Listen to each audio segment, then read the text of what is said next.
things. As you know, we have the G20 is going to South Africa. When is that going to be? In November. In November. And thereafter, I hand over to you. And yes, we have it next. You originated the G20, so I'll hand over the baton to you, right. And then you lead the G20 we're in the world. We're going to have it the following year. Yeah. So we'll be discussing many things, and some of the things you've been reading about in the papers and the media. And I would say that, look, the president is a truly respected man in many, many circles, and in some circles he's considered a little controversial. But we're going to be discussing some of the things that are taking place in South Africa and see if we can help. And we want to help. And we've had a long relationship with South Africa. I have, because indirectly I have so many friends that live there. I have a lot of friends. I mean, these are famous guys, but I have a lot of friends that live there that are tremendous people. And we'll be discussing that. We'll have a nice conversation. And I really appreciate that you guys came along. It really helps us in our thought process. But it is a great honor to have you, and I appreciate you called. He called. I don't know where he got my number, but I picked up. He said, I want to come over and see you. And, that was my honor, and thank you very much for being here. You're most welcome. Thank you very much. Well, thank you very much for welcoming us to this reformed White House. I've been here before, and it looks really fantastic. I must congratulate you. Thank you. But I also thank you for allowing our delegation. This is a very mixed delegation that you've got. We've got people from government, my ministers. I've got someone from the trade union movement who we really collaborate with, and from business as well, and our sporting legends. When I spoke to you, you said, yes, come along and bring Gary Player, bring Annie else, and Retief Goosen. I brought the two of them. Gary Player, I spoke to him. And he said, look, I'm getting rather on in my years, but wishes us luck in this discussion with you. So it's a real joy. And I'd also like to thank you for allowing your people to start discussions with us at the trade level.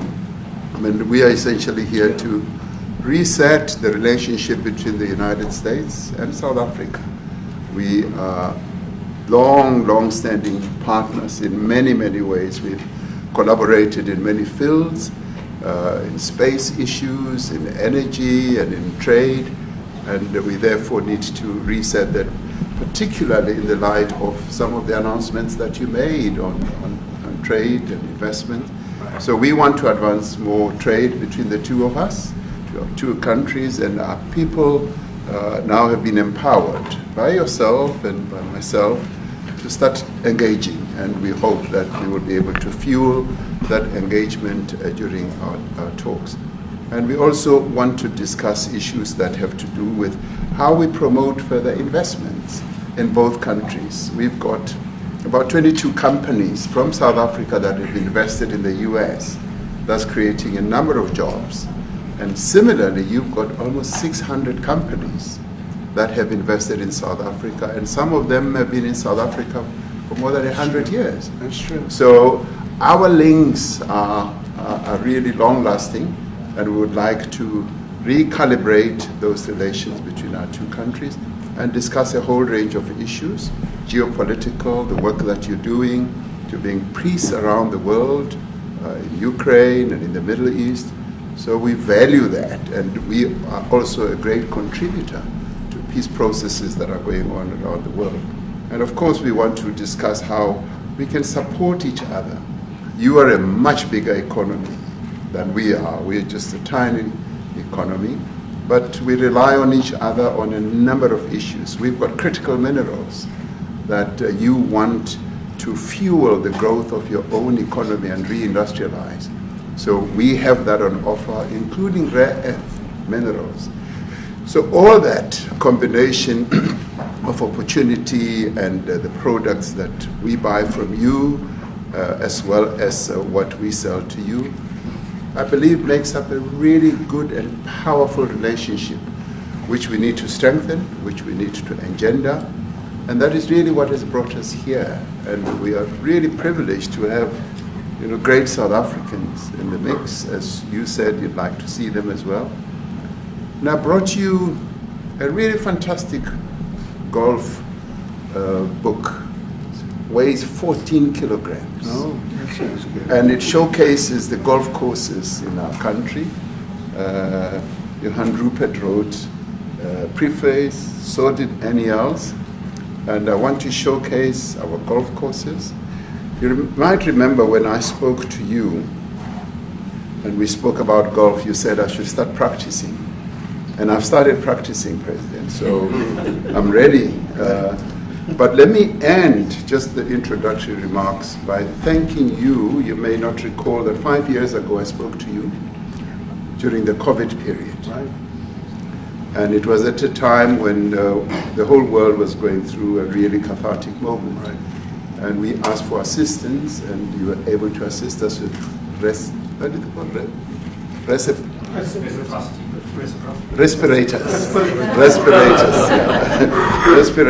and you kept to your word, and you delivered respirators to us.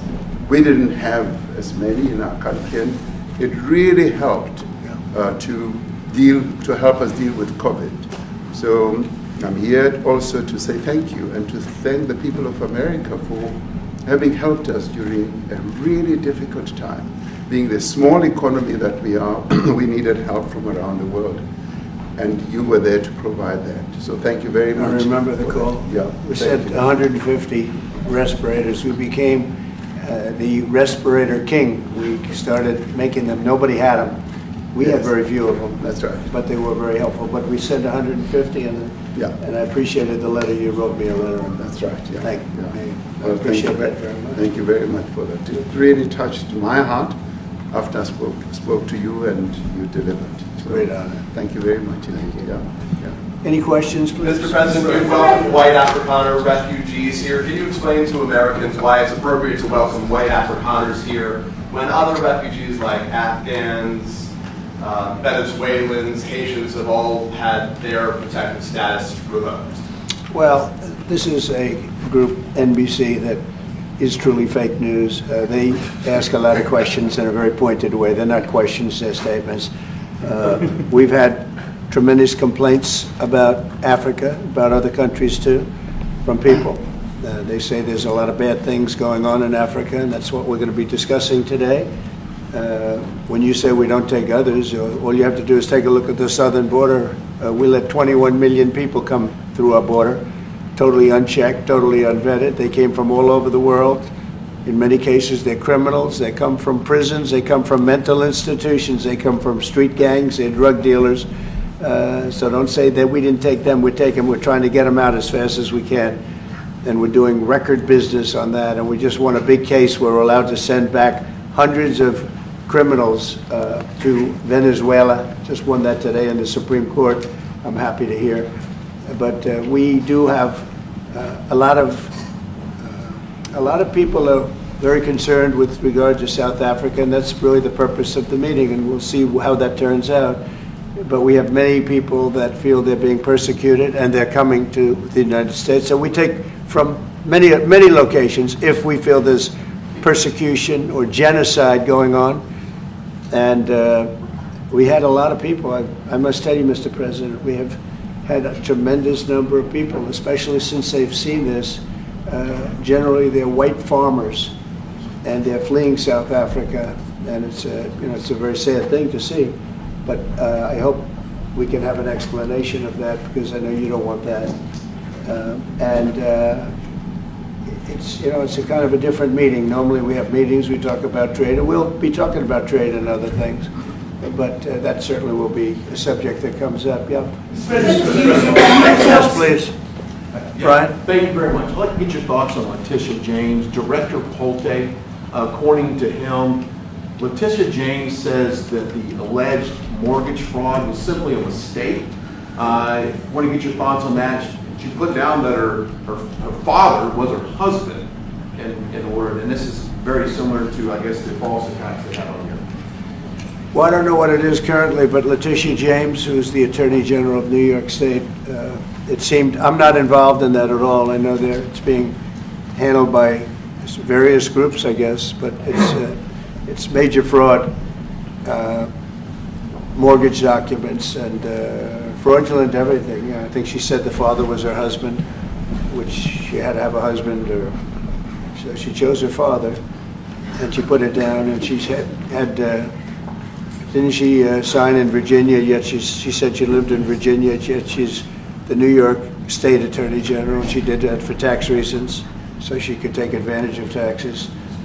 And she had the wrong number of units. She had a much different number, which wouldn't have allowed her to qualify and scam the government. So I don't know. I think she's very bad for New York, but I really don't know too much about it. But I appreciate the question. Yes, thank you very much. Yes. Mr. President, for you to be convinced that there's no genocide. Please. Thank you, Mr. President. So May 25th will be the celebration of Africa Day, which pretty much a lot of celebration will be taking place around the world, including here in the United States. What is your message to the entire African continent, African people, in this important occasion? Well, I want to see peace, and I want to see happiness. I want to see health, and you have incredible land. There's tremendous value. A lot of countries don't have that value in the land. The value you have. We have a situation. I think you probably heard about it. We've done through some very talented people help settle a war that's been raging for years. Rwanda and the Congo, and I think we've done it.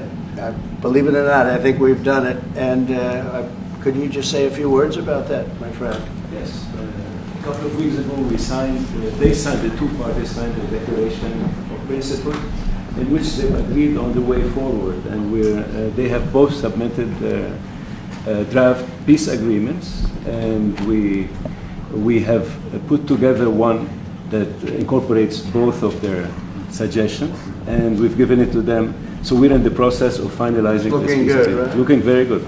No, we have to thank you for even those efforts, because the African continent, particularly SADC, our Southern African Development Community, has for years been seeking to foster peace in the Democratic Republic of the Congo.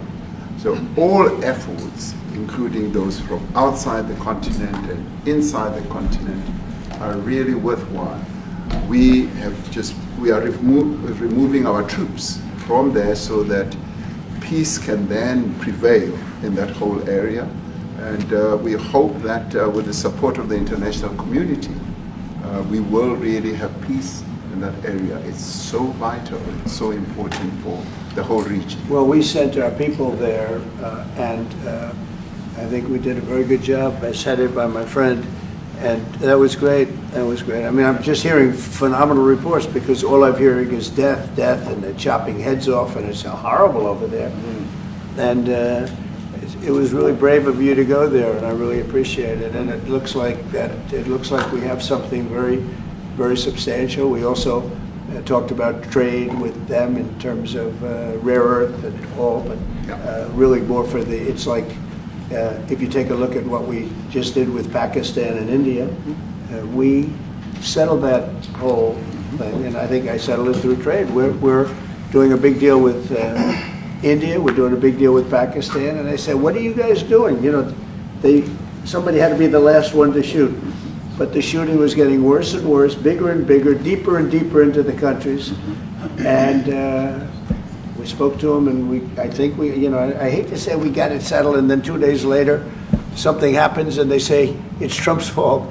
But Pakistan has got some excellent people and some really good, great leader. And India is my friend, Modi. And he's a mutual friend. Yeah, he's a great guy. And I called them both, and we just did something good. We're trying to settle Russia, Ukraine. We spoke with President Putin for 2.5 hours the day before yesterday. I think we made a lot of progress, but that's a bloodbath. 5,000 people are being killed a week, 5,000 soldiers a week, not including people in cities and towns that are also being killed. So we're trying to help. And it doesn't affect us. It's not our people. It's not our soldiers. It's Ukraine and it's Russia. But if we can save 5,000 souls, we'll do it. We're pretty good at it. but that's a bad situation. That is a really bad situation. Well, you'd recall when President Zelensky was coming to South Africa, that's when I spoke to you. That's right. We both agreed that we need to push the peace message so that there can really be peace.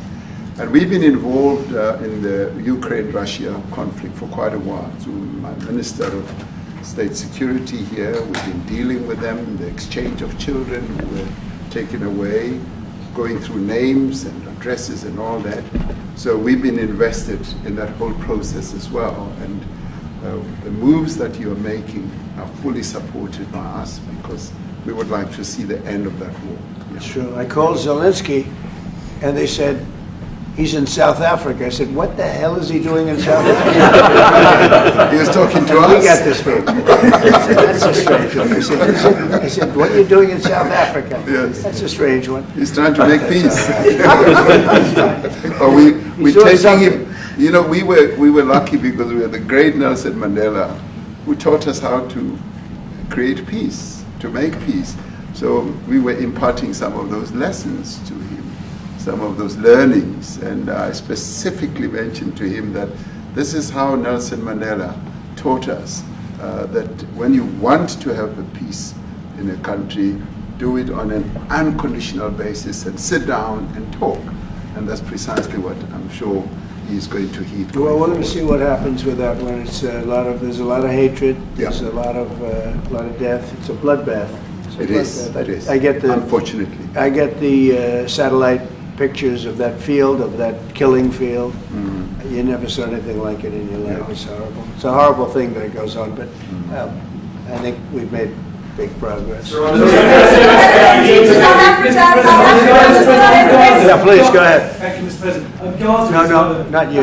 Right here. He's from South Africa. Go ahead, please. What are you expecting on the ICJ case? Are you expecting South Africa to drop that? Is that what you're trying to do? On which case? The ICJ The International case is Criminal Justice. International Criminal Court.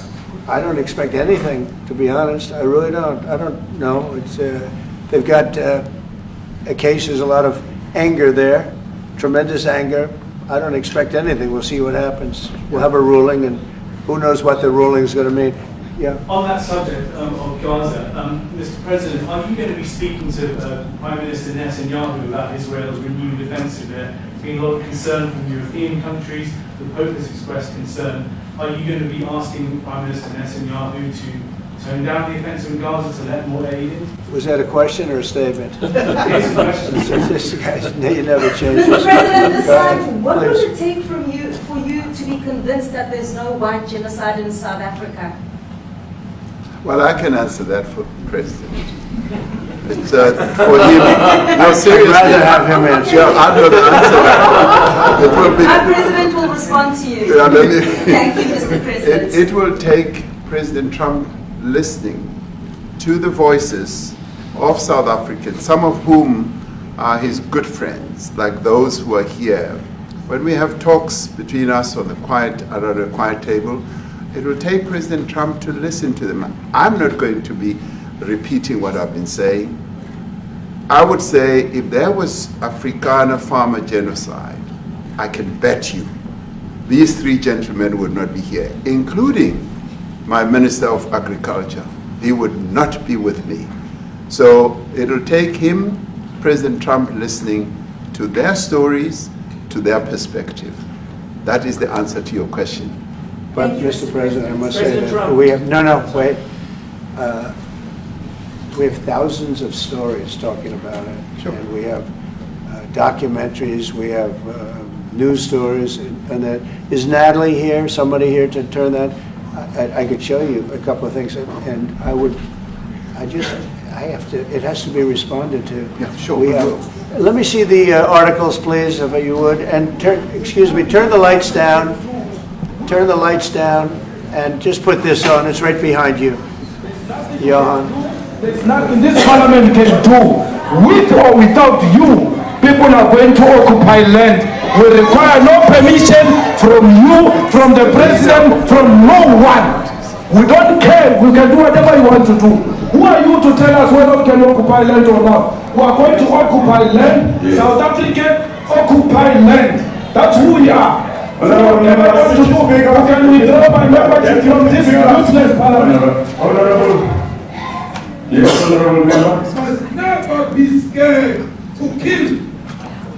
A revolution demands that at some point there must be killing, because the killing is part of a revolutionary act. Shoot to kill. Namaza. Kill the poor, the farmer. Kill the poor, the farmer. Pa, pa, pa, pa. To kill. Namaza. Kill the poor, the farmer. Kill the poor, the farmer. The mayor of D-Day in PE is a white man. So these people, when you want to hit them hard, go after a white man. They feel a terrible pain because you have touched a white man. Not because Mashama and Soli will not be touched. They will be touched, no one. But we are starting with this whiteness. We are cutting the throat of whiteness. Shoot to kill. Namaza. Kill the brewer, the farmer. Kill the brewer, the farmer. Pa, pa, pa. Shoot to kill. Namaza. Kill the brewer, the farmer. Kill the brewer, the farmer. Pa, pa.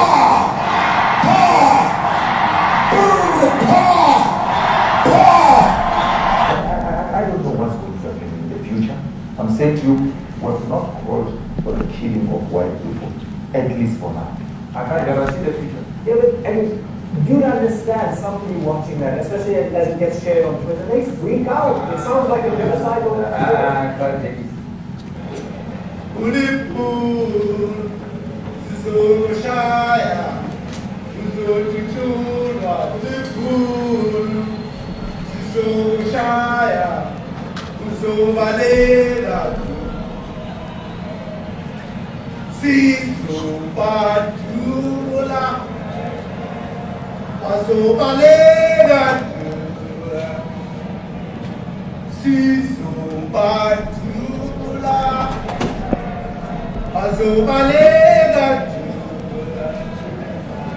Who will expropriate land without compensation, whether they like it or not. If they object, they can seek refugee in America.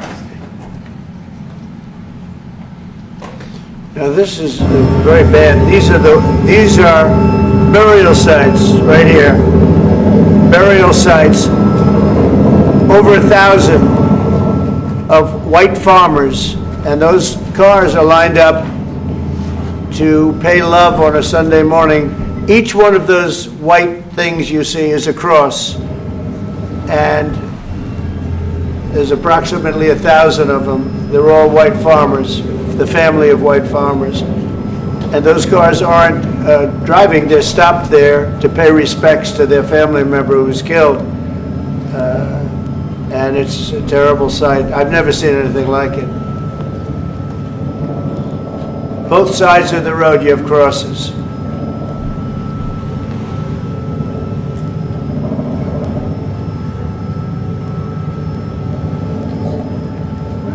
Those people were all killed.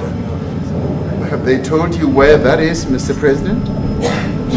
No, I'd like to know where that is, because this I've never seen. But okay. I mean, it's in South Africa, that's where. We need to find out.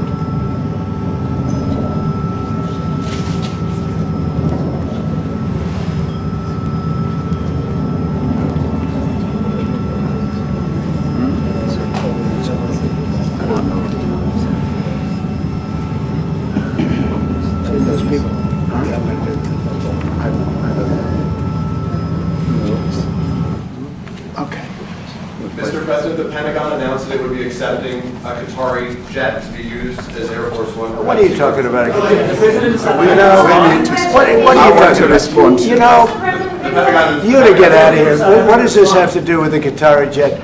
They're giving the United States Air Force a jet, okay? And it's a great thing. We're talking about a lot of other things. It's NBC trying to get off the subject of what you just saw. You are a real, you're a terrible reporter. Number one, you don't have what it takes to be a reporter. You're not smart enough. But for you to go into a subject about a jet that was given to the United States Air Force, which is a very nice thing, they also gave $5.1 trillion worth of investment in addition to the jet. Go back, you ought to go back to your studio at NBC, because Brian Roberts and the people that run that place, they ought to be investigated. They are so terrible the way you run that network, and you're a disgrace. No more questions from you. Go ahead. Go ahead, talk about that. His name is Peter something. He's a terrible reporter. Quiet. That's my question now. Let's go. Thank you so much. President Trump, Anna Pizzazzi from ENCA in South Africa. Thank you very much. Thank you very much, Steve. What would you like President Ramaphosa to do about the situation that we've just seen on the screen? I don't know. Look, these are articles over the last few days. Death of people. Death. Horrible death. Death. I don't know. To pick anyone. White South Africans are fleeing because of the violence and racist laws. And this is all, I mean, I'll give these to you. So when you say, what would I like to do? I don't know what to do.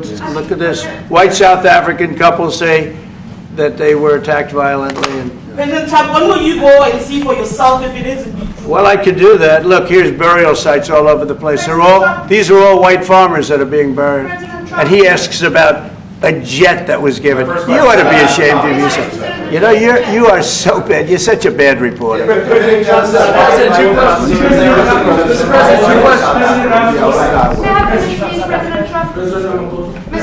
This is one after another. This family was wiped out. I'm just looking. Can we get a report from President Ramaphosa? Your reaction to those videos, Mr. President? Yes, I want reaction. Well, I think the videos are so. No. When you look at the videos, I mean, how does it get worse? And these are people that are officials, and they're saying that kill the white farmer and take their land.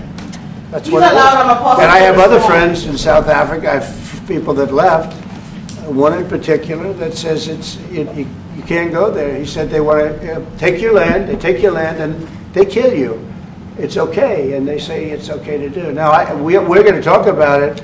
But this is a tremendous look. This is a story recent. These are all people that recently got killed. Yeah. And I don't know how it can get any worse. These are and you know, the men that you saw, the people that you saw in that movie, those are officials. Those are people that were in office. They had one march. They had a dance in your parliament, whatever you may call it, legislature. Well, let me clarify that. Yeah, let me clarify that, because what you saw, the speeches that were being made, one, that is not government policy. We have a multi-party democracy in South Africa that allows people to express themselves, political parties to adhere to various policies, and in many cases, or in some cases, those policies do not go along with government policy. Our government policy is completely against what he was saying, even in the parliament. And they're a small minority party, which is allowed to exist in terms of our constitution. But you do allow them to take land. No. You do allow them to take land. Nobody can take land. And then when they take the land, they kill the white farmer. And when they kill the white farmer, nothing happens to them. No. There is nothing happens to them. There is criminality in our country. People who do get killed, unfortunately, through criminal activity, are not only white people. Majority of them are black people. And we have now The been farmers are utilized. black. The farmers are not black. We I don't now- say that's good or bad, but the farmers are not black. And the people that are being killed in large numbers, and you saw all those grave sites, and those are people that loved ones going, I guess on a Sunday morning, they told me, to pay respect to their loved ones that were killed. Their heads chopped off. They died violently. And, you know, I mean, we're here to talk about it, and I didn't know we'd get involved here. But I will say this, that if the news wasn't fake like NBC, which is fake news totally, one of the worst, ABC, NBC, CBS, horrible. But if they weren't fake news like this jerk that we have here, if we had real reporters, they'd be covering it. But the fake news in this country doesn't talk about that.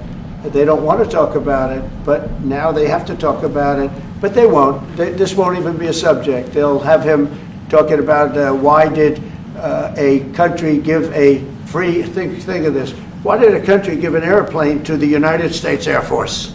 Okay, the United States, not to me, to the United States Air Force, so they could help us out, because we need an Air Force One until that's Air Force One, it's being built. 2 of them being built. But Boeing's a little bit late, unfortunately.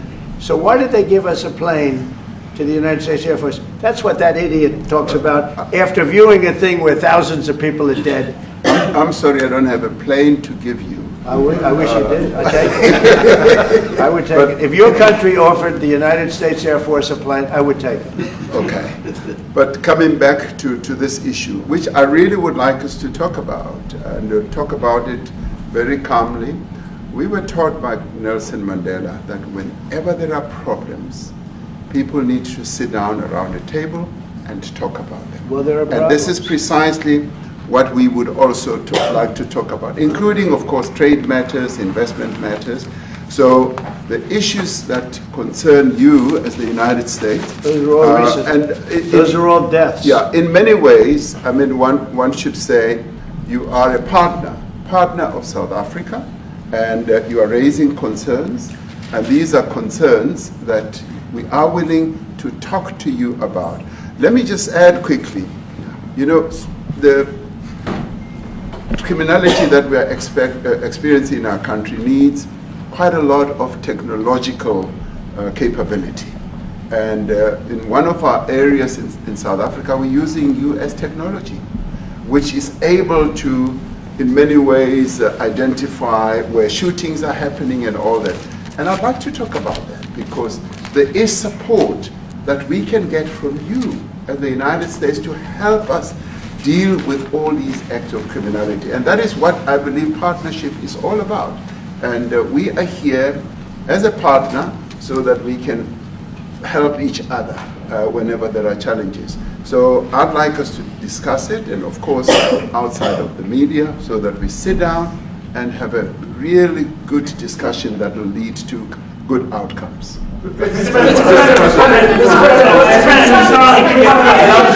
any other further punitive measures that could be in place should you not be satisfied that South Africa is fixing some of the very bad things, in inverted commas, that you tweeted are happening?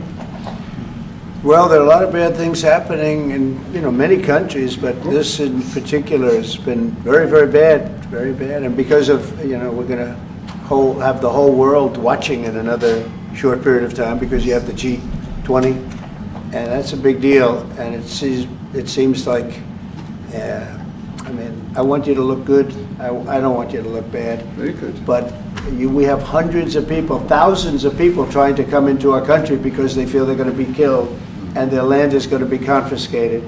And you do have laws that were passed that gives you the right to confiscate land for no payment. You can take away land for no payment. I want to clarify that, because we have a constitution. Our constitution guarantees and protects the sanctity of tenure of land ownership. And that constitution protects all South Africans with regard to land ownership. However, we do say, because we've got to deal with the past, the government, and as your government also has the right to expropriate land for public use. And you're doing that. And we've never really gotten underway with that, and we are going to be doing so. You're taking people's land away. We have not. From them. We have, and those people, in many cases, are being executed. They're being executed, and they happen to be white, and most of them happen to be farmers. And that's a tough situation. I don't know how you explain that. How do you explain that? They're taking people's land away, and in many cases those people are being executed, and in many cases it's not the government that's doing it, it's people that kill them and then take their land, and nothing happens to them. But we have thousands of people that want to come into our country. They're also going to Australia in a smaller number. But we have thousands of people that want to come into our country, and they're white farmers, and they feel that they're going to die in South Africa, and it's a bad thing. Yeah, please. What can South Africa do? What concessions would you like to see them make to improve relations with the United States? Then I have one more for President Ramaphosa afterwards. Well, you know, we just spoke about it. I got them a very, very complex machine, 150 of them. I was asked by the president if he could help, and I did that. And, you know, I have great feeling for all countries. I deal with all countries. But I have a great feeling for South Africa because I have friends. I have a couple of friends, a few friends here today. I have many friends from South Africa, but many of those friends are not, they can't go back. I have Elon is from South Africa. I don't want to get Elon involved. That's all I have to do, get him into another thing. But Elon happens to be from South Africa. This is what Elon wanted. He actually came here on a different subject, sending rockets to Mars, okay? Yes. He likes that better. He likes that subject better. That's right. But Elon is from South Africa, and I don't want to talk to him about that. I don't think it's fair to him. That's right. But I will say that people are fleeing South Africa for their own safety. Their land is being confiscated, and in many cases they're being killed. And that scene of, you see how many crosses they have. Those crosses, that's a dead person in every one of them. And those trucks or cars are paying their respects to all of those dead people on a Sunday morning. That's a rough thing to explain away. And the problem we have, and the way, you know, a correct and a fair media exposes things. But we have a very corrupt media. They won't even report this. If this were the other way around, it would be the biggest story. Now, I will say apartheid, terrible. That was the biggest story. That was reported all the time. This is sort of the opposite of apartheid. What's happening now is never reported. Nobody knows about it. All we know is we're being inundated with people, with white farmers from South Africa. And it's a big problem. Marco Rubio was telling me he's never seen anything like it. The numbers of people that want to leave South Africa because they feel they're going to be dead very soon. Yes, please. I was going to say, Brian, go. If I could just ask you a question. 72% of farmers in your country are white. If they flee, do you feel that maybe the economy could collapse? You may not have a gap to fill in those people that need to replace those farmers. You know, I'd like my Minister of Agriculture, who is white, who comes from an opposition party to mine, who's joined my government at my invitation to address this very issue, including the question that you've just raised. John? Thank you very much, Mr. President. Yeah. Mr. President, thank you for welcoming us to the White House. I would say we have a rural safety problem in South Africa. I don't think anyone wants to candy coat that. And it requires a lot of effort to get on top of it. It's going to require more policing resources. It's going to require a different strategy to be able to deal with it.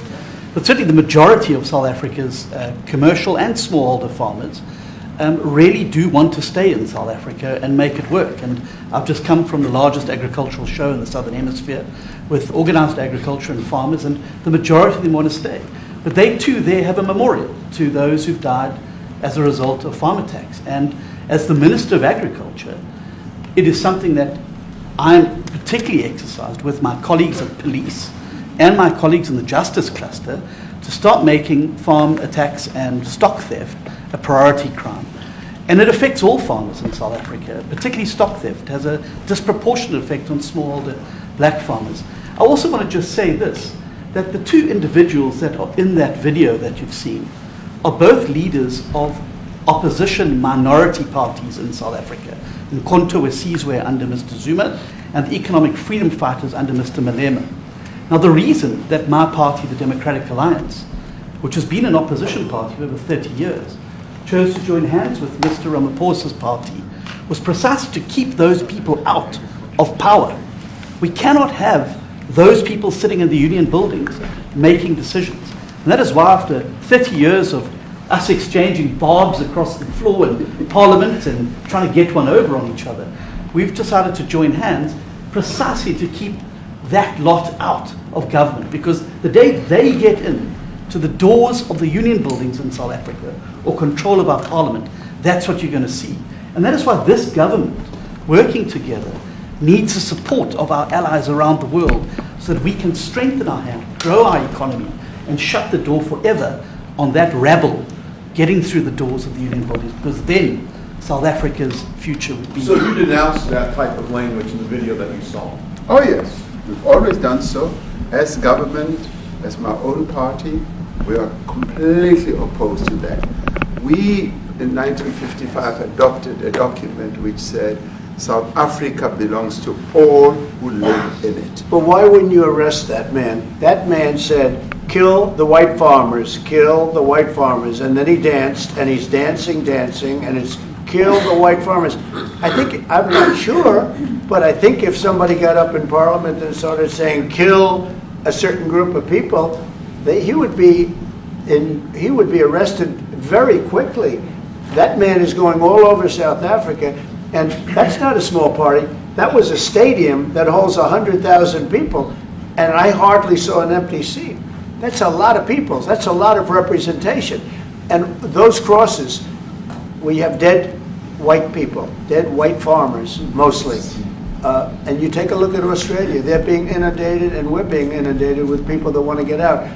And their farm is valueless. It's valueless. And they just want to get out with their life. And this is a very serious situation. And if we had a real news or real press or media, we don't have that because they won't talk about this because they're all guys like that idiot. But if we had a real press, it would be exposed. And you know, the beauty of exposing it is it's like a cleansing action. When it gets exposed, it'll get fixed. That's when it'll get fixed. But people don't talk about it. And I'll tell you who's talking about the thousands of people that are fleeing South Africa right now. Will you discuss USAID and the devastating impact the cuts are having across the African continent? Yeah, well, it's devastating, and hopefully a lot of people are going to start spending a lot of money. And I've talked to other nations. We want them to chip in and spend money too. And we've spent a lot. And it's a tremendous problem going on in many countries. A lot of problems going on. The United States always gets the request for money. Nobody else helps, as you know. Europe doesn't help. Europe hasn't given anything. All they do is sue our companies. You know, they sue Apple, and they sue all of our companies. Apple had to pay $17 billion on a nonsense lawsuit. Very unfair. But we're going to always be there to help. The Afrikaner is Sherwood Rice by South African Broadcasting. If this Afrikaner resettlement issue is resolved, you're going to go into a room after this, you guys are going to talk. If it is resolved, what is the potential for the future-looking relationship between the United States? It's got to be resolved. It should be resolved. It's a little bit bad when you see a stadium with 100,000 people in it, because that means it's more than just a little movement. It's a pretty big movement in South Africa, so it has to be resolved. It'll be the end of the country if it's not. But is there potential for the relationship moving forward? I hope so. That's why I'm here. I mean, I'm not here for my health. I'm here to see what it is. No, I'd like to see. I have friends. I can tell you, Ernie Els and Retief Goosen, they feel so strongly they wanted to be here on behalf of South Africa, not on behalf of me. Yes. And, you know, they said, can we be here for this? Because they love the country. Ernie, do you guys want to say a couple of words? I hate to put you in this. This is tougher than sinking a 3-footer. And they've sank many 3-footers. Thank you, Mr. President. And thanks for the honor of being here. We've known each other a long time. We have spoken. You know, we're proud South Africans. I still have my South African passport. You know, we travel with this passport, you know, and I got my visa here. So, you know, but we want to see things get better in our home country. That's the bottom line. It's been 35 years since the transition. President Ramaphosa was right in the middle of the transition time in 1990 and before that. So it's been 35 years of ANC government. And I know there's a lot of anger, you know, through the transition. There was also a lot of stuff happening in the apartheid days. You know, we grew up in the apartheid era. But I don't think two wrongs makes a right.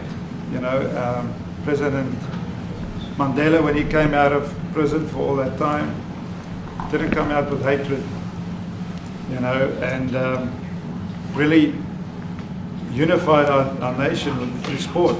You know, we won the Rugby World Cup in '95. 4 times. We won the African Nations Cup, soccer. You know, we won some majors as golfers and so forth. So what I'm trying to say is, you know, this has been a long time coming. That's why we really wanted to meet you, meet the administration, and see our way forward, because we still want to see our country flourish. You know, we've got some great things going on. Business is getting involved with government. Farmers are getting involved in local municipalities, trying to rebuild some of the infrastructure that's been decaying for a long time. So there's a lot of coexistence going on and help from a lot of areas. But I feel we need the US to push this thing through. We've got a great ally if we can have the US. It's always been an ally of South Africa for a very long time, even in the days of the war, you know, up in Angola. You know, you guys helped us. So very important for us to have your support and you know, get the change we need. Where did you do that well? You might have done that even better than he plays golf, which is almost impossible. Johan, please. Sorry, Mr. President, if you had to wind all of those tapes properly, you will see I'm the biggest target of that rabble-rouser. Number one for over 10 years. Mr. Malema. In fact, the first time I met him, he was in the youth league with that gentleman. And look how he's changed. Right. We have too many deaths, but it's across the board. It's not only white farmers, it's across the board. And we need technological help. We need Starlink at every little police station. We need drones. I actually got drones donated for the peace parks to stop elephant and rhino poaching. And his predecessor stopped the importation because he said the United States would spy on us. I mean, US basics, the ridicule. So if you can help us. Remember, sir, you and I lived in New York in the 70s. We never thought New York could be what it became. 2 commissioners, a tough mayor. We need your help to stop this awful killing. But it's across the board. Ernie is right now building a house in George. I'm building 3 cottages for my grandchildren on a farm outside Graaff-Reinet. I often go to bed without locking the door. And we have a serious problem with illegal aliens who stream across the border. And if you really look at our statistics, a lot of these murders, firstly it's unemployment and illegal aliens. And then I met Vice President Vaz many years ago, the Charlie Rose show. My wife loved the book. And she reminded me this morning that you emphasized the devastation that occurs when big companies leave towns and cities, and there's a culture of dependency that develops. And I remember you discussing it. Now that's our problem. If we don't get our economy to grow, the culture of dependency and the lawlessness will increase. I've been against apartheid all my life, and I'm their #1 target. Please just Google my name and Malema. You'll see it, sir. He marched on the farm. But the crime is bad. The crime is terrible, sir, but Mr. Steenhuisen won't admit to it, but he runs the Western Cape, where I live. And the biggest murder rate is in the Cape Flats. Gangs. We've got gang warfare. Like your M33, what are these guys? We've got equivalents there, but we need your help, sir. And we need Elon technology. Well, one of the real areas of support is really in investments. We've got to grow our economy, because through growing the economy, we're then able to create more jobs. Because crime really thrives where there is inequality and unemployment. And that is one of the reasons that has brought us here, to improve our investment relations, our trade relations, so that we can preserve the number of jobs that your companies have created in South Africa. By virtue of what we export to you, we are able to create up to 500,000 jobs in the auto industry, in the agricultural industry, and a number of other industries, mining, where we export things to you. And we also know that as South African companies invest here, you are also able to create jobs. So it's a mutually beneficial relationship. So our main real reason for being here is to foster trade and investment, so that we are able to grow our economy with your support, and so that we are also able to address all these societal problems, because criminality thrives when people are unemployed, when they have no other hope to eke out a living. So that is what we need to resolve. And your support, your partnership with us, is what is really going to give us a strong capability to move forward. President, please, Retief, do you have, excuse me, do you have anything to say? I mean, I don't want to leave you out. You know, the guy won 3 or 4 majors. 3 or 4? No, only 2. That's a lot. By the way, 2's a lot. A lot of tournaments you won too. You have anything to say? Yeah, thank you, Mr. President. President Ramaphosa. I grew up in an area in South Africa that is a farmland area, Polokwane. And there is some issues up there. Obviously, my dad was a property developer as well as a part-time farmer. And yeah, some of these buddy farmers got killed. The farm is still going. My brothers run it, but it's a constant battle with farms they're trying to burn the farms down to chase you away. So it is a concern to try and make a living as a farmer. And at the end of the day, you know, without farmers, there's no food on the plate. So we need the farmers to produce the food. Farming, right? He wouldn't do it. He wouldn't even want to do what you're doing, right? They love farming. They don't want to leave. But it's a struggle. Yeah, and you know, food and fresh water is the most important thing in life. You know, without those 2 things, you can't survive. How is the water there? The water is great. Obviously, all the water comes out of the borehole, out of ground for us down there. But yeah, it is a battle to get the water out sometimes when all the equipment gets stolen all the time that you're trying to get the water out. So does your family and your brother, do they feel safe on the farm?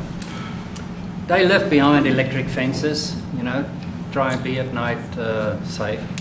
But it is constant whenever you leave that something could happen. And there's nowhere to live. You know, both of them has been attacked in their houses. My mom's been attacked in her house when she was 80. So it is difficult. But, you know, the guys live a great life despite everything going on. Something. President Trump, I brought along the president of the largest trade union in our country, Ziggy Solosi, because she leads many, many workers, more than 1 million, 2 million workers. And maybe we should give her a chance to say something, because she's come all the way to join us. Thank you very much, Mr. President Trump, for having us, and President, for extending the invitation to us as organized labor.